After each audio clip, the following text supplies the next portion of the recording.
Qual é a diferença entre a sorte e a boa sorte? E qual é o segredo para a boa sorte? Esse é o tema do livro A Boa Sorte que eu vou falar hoje. Basicamente no livro ele começa com dois amigos de infância se reencontrando e eles perguntam, como é que foi a vida? Como é que tá? Quanto tempo? A gente não se vê, sei lá, 50 anos. E um fala, olha, eu não tive sorte na minha vida, eu tinha uma família que tinha dinheiro e tudo mais, só que eu comecei a crescer, eu assumi a empresa do meu pai, não trabalhava tanto, deu azar nisso, depois perdi a fábrica, perdi isso, parará, e tô há muito tempo tendo que viver aí da ajuda dos outros e tudo mais.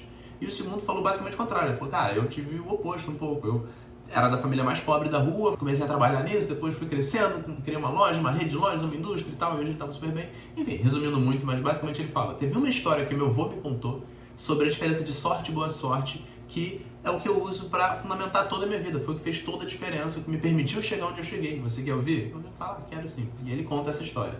Merlin, na Távola Redonda, resolve juntar todos os cavaleiros do reino, centenas de cavaleiros estão lá, e ele diz o seguinte, ele fala, olha, eu descobri que em 7 dias vai nascer um trevo mágico de 4 folhas no Bosque Encantado, e esse trevo vai dar sorte eterna para quem tiver ele. A pessoa que pegar esse trevo de 4 folhas, enquanto ela estiver com ele, ela vai ter sorte em tudo que ela fizer, todas as atividades, tudo vai ter sorte. E todo mundo fica super animado, super feliz, caramba, eu quero, tá parado.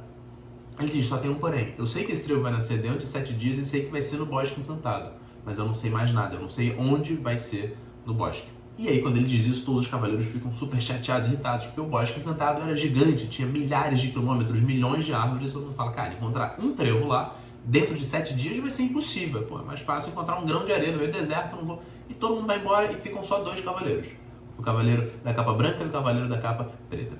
E esses dois, mesmo sabendo que ia ser muito difícil, poderia ser muito improvável eles encontrarem, eles decidiram tentar. E no livro ele coloca várias lições ao longo, e essa é a primeira delas, que é, muitos dizem que querem ter a boa sorte, mas são poucos os que vão atrás de buscá-la de fato. Então esses dois vão pra lá, e aí, de novo, o Bosque Encantado tem várias criaturas mágicas e tudo mais, e o Cavaleiro da Capa Preta resolve logo conversar com várias criaturas, pergunta onde está o gnomo rei da floresta, porque o gnomo sabe de todas as plantas que nascem, ele tem vários túneis, ele já sabe todas as que vão nascer e tudo mais, ele consegue encontrar, resumindo, e finalmente o gnomo fala, olha, nesse Bosque Encantado nunca nasceu um trevo de 4 folhas. E aí o cavaleiro fica super, putz, como assim? Será que ele tá enganado? Será que ele tá mentindo pra mim? Será que o Merlin mentiu pra mim? Ele fica interrogando ele ali, não consegue mais nenhuma informação e vai embora meio irritado buscar outras coisas. O Cavaleiro da Capa Branca tem a mesma ideia depois de um tempo. Ele chega um pouco depois do Cavaleiro da Capa Preta ter saído, enquanto o gnomo faz a mesma pergunta e obtém a mesma resposta. Só que depois ele faz mais uma, ele diz, mas por que não? Por que nunca nasceu? E o gnomo responde, fala, olha, porque a terra que tem aqui é muito seca, muito ruim para nascer isso, ela não é fértil para trevo. Ele fala, mas onde é que teria uma terra assim? Ele fala, se você cavalgar tantas horas para lá fora do bosque, você vai encontrar um tipo de terra que é propícia para nascer o trevo. Ele fala, tá bom. E o Cavaleiro da Capa Branca então vai e pega um pouco dessa terra, leva junto com o seu cavalo para um lugar, ele busca um lugar no bosque que ele acha bacana e consegue colocar ali um espacinho pequeno de terra. Ele fala, olha, realmente eu não sei onde esse trevo vai nascer, mas o Merlin falou que ele ia nascer dentro de 7 dias. O gnomo falou que nunca nasceu, mas essas informações não necessariamente são contraditórias. Nunca nasceu, mas pode vir a nascer. Então assim, se a terra não era boa, eu vou colocar aqui uma terra boa. E eu acho que muitas pessoas já começam a entender qual é a ideia do livro, qual é a mensagem. Realmente, ele já começa o livro distinguindo a boa sorte de sorte. Ele fala que sorte são as aleatoriedades da vida, realmente, essas coisas que podem acontecer com todo mundo. Mas boa sorte é aquilo que você cria para você mesmo, é a sua atitude para com as coisas e como você realmente é capaz. Então aqui acho que o Cavaleiro Branco representa já várias pessoas que fazem algo, mesmo que seja muito pouco, ele está indo atrás, ele está fazendo o que está no alcance dele. Já o Cavaleiro Negro representa talvez muitas pessoas que acham que de alguma forma são especiais, que a sorte deveria brotar para elas e mais ainda de que deveria ser fácil. Todo mundo gosta da ideia de que você vai encontrar o trevo de 4 folhas, ele já nasceu, você só vai pegar ele e você vai ter sorte para sempre. Isso é alimentado por vários filmes, várias ideias de que sim, eu sou especial, eu mereço isso tudo. No fundo a pessoa acredita nisso, ela quer que seja fácil. Então, quando ele tem a primeira negativa, quando o gnomo fala que não, nunca nasceu, ele fica na dúvida, ele fala, putz, será que o Merlin mentiu pra mim? Será que ele mentiu pra mim? E por mais que esse seja o primeiro dia, essa lição tá clara, mas eles vão seguindo vários dias. No dia seguinte, o Cavaleiro da Capa Negra resolve falar com a Dama do Lago. Então ele chega no lago, essa dama surge e ele pergunta a mesma coisa e ela também, tá lá há muito tempo, ela fala, olha, nunca nasceu, agora por favor vai embora, você tá atrapalhando as minhas criaturas do lago e tal. E ele vai de novo irritadíssimo. Já quando o Cavaleiro Branco também chega, mesma pergunta, e ele fala, e o que trevo precisa em termos de água? Ela fala, olha, o trevo precisa de um lugar com muita água. Só que esse lago, a Dama do Lago, ele não tem riacho nenhum. Então eu tenho que evaporar a água à noite, senão ele vai transbordar e vai ser um problemão. Ele fala, olha, eu posso te ajudar, eu posso cavar, fazer um riacho aqui com a minha espada, isso vai esvaziar a água, que vai resolver o seu problema, e também vai criar um lugar, uma área alagada, que é o que o trevo precisa para nascer, eu quero que ele nasça e tal. E ela topa, contanto que ele faça silêncio. E aí a segunda lição é muito sobre como que muitas vezes para você ter sua boa sorte, no caminho para isso, é importante você pensar na boa sorte dos outros também, se você pode ajudar as pessoas no seu caminho. Então, mais uma vez, o Cavaleiro da Capa Negra mostra que ele é o tipo de pessoa que não, ele quer a coisa fácil, ele vai continuar buscando, ele está só ficando irritado, ele pensa em voltar para o castelo, mas ele fala, não, eu vou ser ridicularizado se eu voltar antes, eu vou continuar tentando. Enquanto o Cavaleiro da Capa Branca está fazendo tudo o que ele pode para criar as condições para esse trevo, mesmo que isso seja muito improvável. Na terceira noite, e toda noite antes de dormir, isso é um a mais bem bacana, o Cavaleiro da Capa Branca se visualiza pegando o trevo de 4 folhas, encontrando esse trevo, achando ele. E a cada noite, a cada dia que ele trabalha mais, que ele faz algo para isso, ele tem essa visualização mais clara, ele consegue perceber isso com mais facilidade. Então, no terceiro dia, o Cavaleiro da Capa Negra pensa, não, agora eu já sei, eu vou conversar com a Rainha das Árvores, a Sequoia Mãe, a árvore que já está aqui há mais de 1000 anos, e ela vai saber me dizer a verdade. E ele vai lá e ele ouve a mesma coisa que todo mundo já falou, ele vai embora super irritado. Já o Cavaleiro da Capa Branca chega lá e fala, olha, ele pede com muito mais educação para conversar com a árvore e tal, ela responde, tem óbvio uns detalhes a mais no conto, mas resumindo. E ele pergunta, olha, eu não sei o quanto de luz e sombra um trevo precisa. Ela responde, ela fala, olha, ele precisa de metade meio a meio, mas você não precisa cortar os ramos. Se você subir nas árvores e tirar as folhas mortas e os ramos mortos, você já vai ter luz o suficiente para nascer o trevo. E ele volta já no fim do dia cansado, ele fala, vou fazer isso amanhã.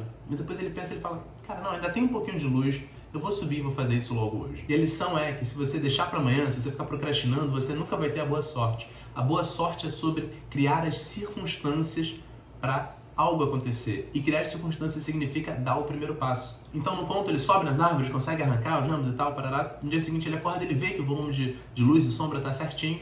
E ele pensa, ele fala, olha, eu já fiz tudo que eu podia, tudo que eu pensei, tudo que eu soube, né? Já tem terra, já tem água, já tem luz e sombra. Ele pensa em descansar, mas depois ele fala, talvez tenha algo aí que eu ainda não saiba. Então ele resolve subir na colina, no morro mais alto do bosque, para pelo menos ter uma visão do bosque inteiro. Vai que isso dá alguma ideia. E a lição aqui que ele fala, ele coloca de uma forma muito bonita, ele diz, às vezes a gente cria as circunstâncias necessárias e ainda assim a boa sorte não chega. Busque nos pequenos detalhes por algo que possa parecer desnecessário, mas que é imprescindível. Então quando ele sobe na montanha, ele chega lá, ele encontra a mãe de todas as pedras, ele conversa um pouco com ela, e ele pergunta, por que nunca teve trevo aqui, por exemplo, nunca vai nascer? E ela fala, olha, um terreno que tem pedras nunca vai ter trevo. Então quando ele entende isso, ele já tinha passado quase o dia todo subindo, era uma montanha muito grande, ele desce correndo, vai lá ainda para tirar as pedras e esse pedacinho que ele criou realmente deixar com as condições perfeitas para isso.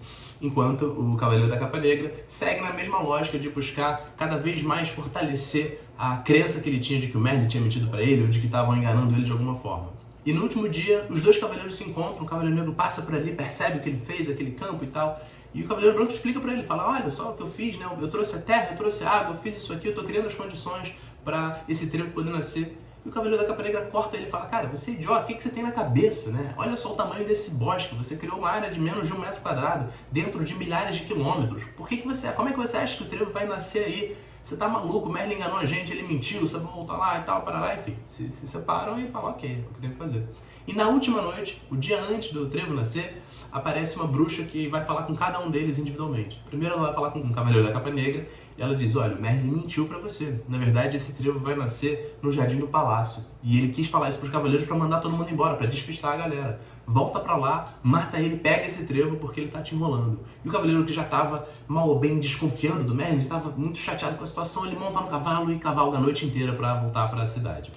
Já com o Cavaleiro da Capa Branca, ela tem uma estratégia um pouco diferente. Ela diz pra ele, ela fala, olha, na verdade o trevo vai nascer aqui sim, mas tem uma pegadinha. A pessoa que tirar o trevo vai morrer. O Merlin sabia disso, porque a previsão que ele teve foi que se ninguém tirasse o trevo, ele ia morrer. Então a forma que ele teve de resolver esse problema foi falar pra alguém que essa pessoa poderia pegar o trevo e tal, e assim essa pessoa ia morrer no lugar dele. E ele ouve e fica meio desconfiado, ele fala, tá, já sei, então eu vou voltar e eu vou conversar com o Merlin, eu vou trazer ele aqui. Talvez se o Merlin tirar o trevo, ele não vai morrer, porque tem que ser uma outra pessoa, e se for ele, isso pode acabar quebrando o encanto. Então ele ouve a bruxa, mas ele não acredita 100%, ele tenta achar alguma outra solução. E aí a bruxa vai embora, e no dia seguinte, quando ele acorda, o 7º dia, o dia do trevo nascer, em algum momento bate um vento muito forte, que era um vento que tinha sempre, trazendo uma poeirinha verde, que todo ano fazia, e ninguém sabia o que era aquilo. E essa poeirinha verde eram sementes do trevo mágico de 4 folhas. E essa semente caiu não só no espaço que ele criou, mas no bosque encantado inteiro, na verdade na cidade inteira. E qualquer pessoa que tivesse preparado a terra em qualquer lugar iria receber essa semente e o trevo iria nascer. E ali, de fato, a semente cai e o trevo nasce. Então o cavaleiro volta, primeiro o cavaleiro negro chega, né? O Merlin obviamente já sabia que ele estava fazendo isso, consegue conversar, explicar a situação para ele e fala, olha, na verdade você se permitiu levar por essa crença de que você era especial, que ia ser fácil, você não fez nada, você não quis ouvir, você não buscou criar as oportunidades. E aí, no final o Cavaleiro Negro entende, ele vai se isolar para pensar no que ele fez e tudo mais. E quando o Cavaleiro Branco chega, ele está super feliz, ele fala, olha só, eu encontrei, né, eu plantei, foi, ele vai agradecer o Merlin, e o Merlin fala, cara, você não tem que me agradecer. Você que fez tudo, você que acreditou na profecia que eu tinha, você que foi buscar o trevo, você que foi atrás disso, cavalgando dias e dias, você que criou as condições para esse trevo nascer, você que buscou as criaturas encantadas e catou terra e catou água, conversou com a árvore e subiu para tirar os ramos e falou com a pedra, você que fez tudo. Então, essa no fundo é a lição, é assim que você consegue boa sorte. A pessoa que está disposta a dar o primeiro passo, a não deixar para amanhã, a criar as circunstâncias para o que ela quer acontecer, isso vai ser boa sorte. Então o livro ele é muito simples, ele é muito curto, ele é muito rápido de ler, esse formato como na forma de um conto, né? Ele facilita muito, obviamente, mas no final a lição realmente é muito interessante, que a boa sorte, ele fala, a oportunidade não é só que ela aparece para todo mundo, não é só que ela vai chegar, ela já está aí. Quem cria as condições certas, quem cria as circunstâncias, quem faz tudo que pode e às vezes mais um pouco, é que lança. Você criou as oportunidades e a boa sorte ainda não apareceu, busca mais um pouco, foca em algum detalhe, porque às vezes tem algo que você achava que era desnecessário, mas que no fundo é imprescindível. Então, essa lição é sobre, obviamente, a postura, sua atitude, você criar as circunstâncias para as coisas aparecerem. E no final do livro ele ainda coloca um monte de citações de pessoas famosas, empreendedores, artistas, atletas, que basicamente trazem a mesma mensagem, todo mundo dizendo com as suas palavras que sorte é realmente você tentar, a oportunidade está lá, quanto mais você tenta, mais você consegue, que a sua atitude vai ter muito mais impacto no resultado do que qualquer outra coisa. Eu gostei muito desse livro, você consegue ler ele inteiro em uma tarde, eu acho que vale muito a pena. A boa sorte, fica aqui a dica. Então, para você, boas leituras e boa sorte!